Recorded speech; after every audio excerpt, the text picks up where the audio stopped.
క్షమించే గుణం ఉండడం చాలా అదృష్టవంతులండి. ఒక ఎగ్జాంపుల్ చెప్తాను నేను.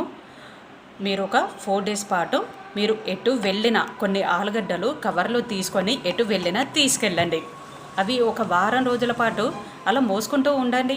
అవి ఏమైపోతాయండి? బ్యాడ్ స్మెల్ వస్తుంది, పాడైపోతాయి.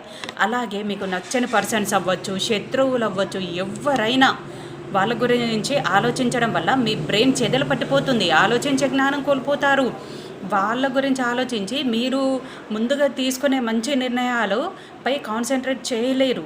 పాడైపోతుంది. మీ జీవితం మొత్తం నాశనం అయిపోతుంది. కాబట్టి కాస్త క్షమించే గుణం ఉంచండి. వాళ్ళపైన డైవర్ట్ అయిపోతుంది. వాళ్ళను పక్కన పడేయండి, ఆలోచించకండి.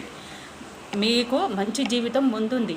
అలా ఆలుగడ్డలు అయితే ఎలాగ పాడైపోయాయో మీ బ్రెయిన్ కూడా అలాగే పాడైపోతుంది. కాబట్టి శత్రువుల గురించి ఆలోచించకండి. కాస్త క్షమించే గుణము ఉండండి. మీ జీవితం చాలా బాగుంటుంది.